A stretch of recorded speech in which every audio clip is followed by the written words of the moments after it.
నమస్తే. I'm Subhashini advocate. మొన్న జరిగిన రీసెంట్‌గా మనం చూస్తున్న ఒక సంఘటనని చూసి చాలా చలించడం జరిగింది. మక్తల్ మండల్ చిన్నపర్ల గ్రామంలో జరిగిన ఒక విషాదకరమైన సంఘటనను మనం తీసుకున్నట్టయితే, నేను గత వీడియోస్ కూడా చాలా మటుకు చెప్పడం జరుగుతుంది. భూమి తగాదాలు ఉన్న కేసుల్లో దయచేసి కొట్టుకోకండి. కొట్టుకుంటే అది ద్వేషానికి దారి తీస్తది. అది ద్వేషమే గాదు. చాలా మటుకు గూడా చాలా మంది భూ తగాదాలల్ల చనిపోయిన వాళ్ళు చాలా మంది ఉన్నారు. ఎందుకు విషాన్ని చిమ్ముకుంటున్నారని చెప్పేసి గూడా చాలా సందర్భాల్లో చెప్పడం జరిగింది. మీకు హద్దులు తెలవదు.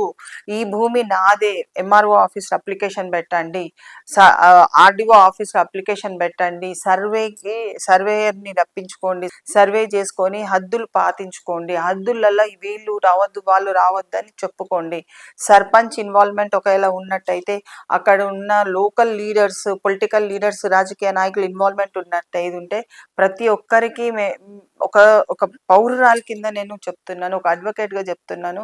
దయచేసి మీరందరూ కూడా అడ్వైస్ మీ చేతిలోకి చట్టాన్ని తీసుకోకండి. ఒక ప్రాణము అన్యాయంగా బలైపోతది. చనిపోయిన వ్యక్తి కోపంతో ఉన్నా, వేరే వ్యక్తి కోపంతో ఉన్నా ఇద్దరి మధ్యన సయోధ్యం లేకుంటే 2 కుటుంబాల మనుషుల్ని కోల్పోతారు. 2 కుటుంబాలకు కూడా రోజువారీగా వాళ్ళకొచ్చే నెల జీతాన్ని గానీ, లేకుంటే ఒక కుటుంబ పెద్దగా ఒక కుటుంబాన్ని పోషించే వ్యక్తిని కూడా కోల్పోతారు.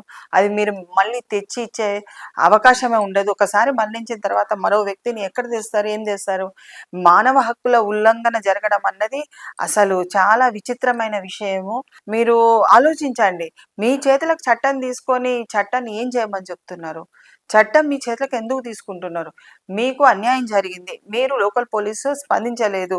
ఆ పై ఆఫీసర్ ఉంది గదా! మీరు ఎక్కడికి ఎళ్ళనవసరం లేదు. జస్ట్ పోస్టులో గూడా మీరు కంప్లెయింట్ ఇవ్వచ్చు. డీజీపీ ఆఫీస్ గూడా మీరు కంప్లెయింట్ ఇవ్వచ్చు.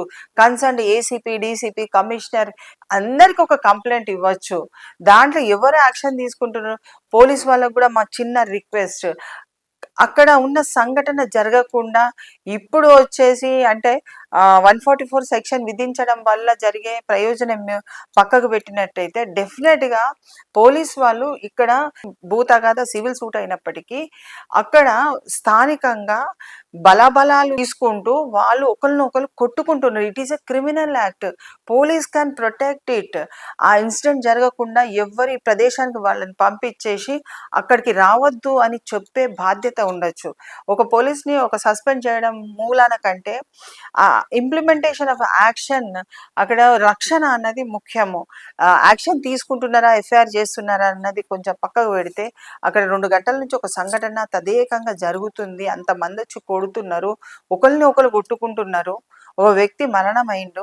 దీన్ని మానవ హక్కుల ఉల్లంఘన కింద చాలా మటుకు కూడా మనం చూడవచ్చు. గ్రామ స్థాయిలలో ఉన్న సర్పంచ్‌ని గాని అందరిని ఇన్వాల్వ్‌మెంట్ చేసి ఎవరి దారిలో వాళ్ళని పంపించినట్టయితే ఒక సద్దుమరిగే అవకాశం ఉన్నది ఇలాంటి సంఘటనలు. ఎందుకంటే ఇలాంటి సంఘటనలు గ్రామాన కూడా పునరావృతం కాకుండా మనిషి ప్రాణాల మీదకి ఒక భూమి ఉంటదండి. భూమి ఎక్కడికి పోదు. మనిషి ప్రాణం పోతే మళ్ళీ తేలేము. ఒక మనిషి ప్రాణం తీయవలసిన అంత అవసరము దూరం వెళ్ళవలసిన పరిస్థితులు అవసరం లేదు. కోర్టు స్థాయిలలో లీగల్ సర్వీసెస్ అథారిటీ ఉంది.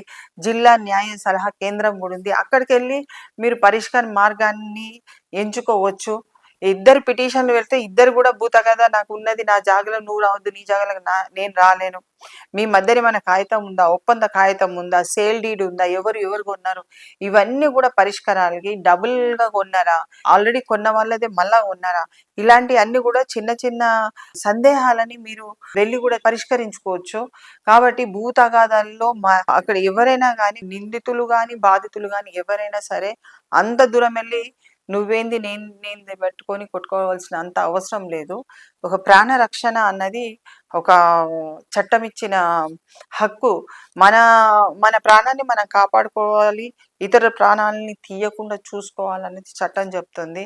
మరి ఈ భూ తగాదాల విషయంలో ఇక ముందైనా ప్రతి గ్రామాల్లో ఉన్న భూ తగాదాలు ఏమైతే ఉన్నాయో ఒక కమిటీలలో వేసుకోవడం గానీ, లేకుంటే సర్పంచ్ దగ్గర కూర్చోవడం గానీ, న్యాయబద్ధంగా ఎవరి భూమి ఉంటే వాళ్ళకి చెందే విధంగా ఒక పరిష్కార మార్గాన్ని ఆలోచించండి. కోర్టుకి రండి. కోర్టులో లీగల్ సర్వీసెస్ అథారిటీని ఉపయోగించుకోండి. మండల లీగల్ సర్వీసెస్ అథారిటీ ఉంది. డిస్ట్రిక్ట్ లీగల్ ఉంది.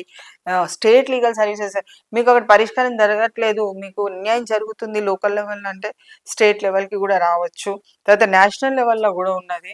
సో, అంటే మనకు స్టేజ్ వైస్‌గా ఉన్న వాటిని మనం పరిష్కారానికి తీసుకోవాలి. మనకున్న న్యాయ వ్యవస్థ నుంచి ఉన్న ఏవైనా అనుకూలమైన వాతావరణం ఉంటే అవన్నీ కూడా ఉపయోగించుకోవడానికి ఒక ప్రయత్నం చేయాలి తప్ప, ఈ విధంగా మానవ హక్కులను ఉల్లంఘించడమే కాకుండా సజీవంగా అంటే మనిషి బతికుండగానే చంపి పడేయడం అన్నది, పబ్లిక్‌లో చేయడం అన్నది చాలా హేయమైన విషయము. దీన్ని మేము తీవ్రంగా ఖండిస్తున్నాము. దయచేసి గ్రామస్తులందరూ కూడా విన్నపము, భూ తగాదాలలో ఇంత అన్యాయంగా, ఇంత విపరీతమైన కోప ఉద్రేకాలతో ముందుకొచ్చి ఒకళ్ళనొకళ్ళని చంపుకోవడం అన్నది చట్టాన్ని మీ చేతిలో తీసుకునే హక్కు, అధికారం మీకు అసలు లేదు. కాబట్టి ప్రతి ఒక్కళ్ళు సామరస్యంగా అందరు పెద్ద మనుషులు కూర్చొని పరిష్కారంగా మార్గంగా ఆలోచించండి. గ్రామ న్యాయాధికారులు కూడా ఉన్నారు. గ్రామ స్థాయిలలో కూడా న్యాయం చేయడానికి ఒక పగడ్బందీగా కూడా వ్యవహారము చేసుకోవాల్సిన అవసరం ఉన్నది. కాబట్టి దయచేసి ప్రతి గ్రామంలో ఉన్న ఏ సమస్య, భూ సమస్యలు, సివిల్ సూట్ సమస్యల్ని సివిల్ సూట్‌గానే చూడండి.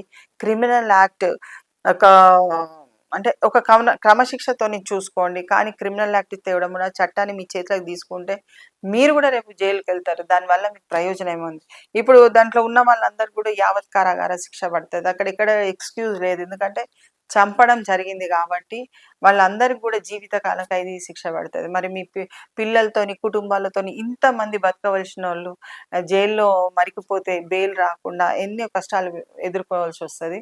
సో, దయచేసి దీన్ని సామరస్యంగా మంచి మనసుతోని తగాదాలన్నీ పరిష్కరించుకోవాల్సిందిగా కోరుచున్నాను.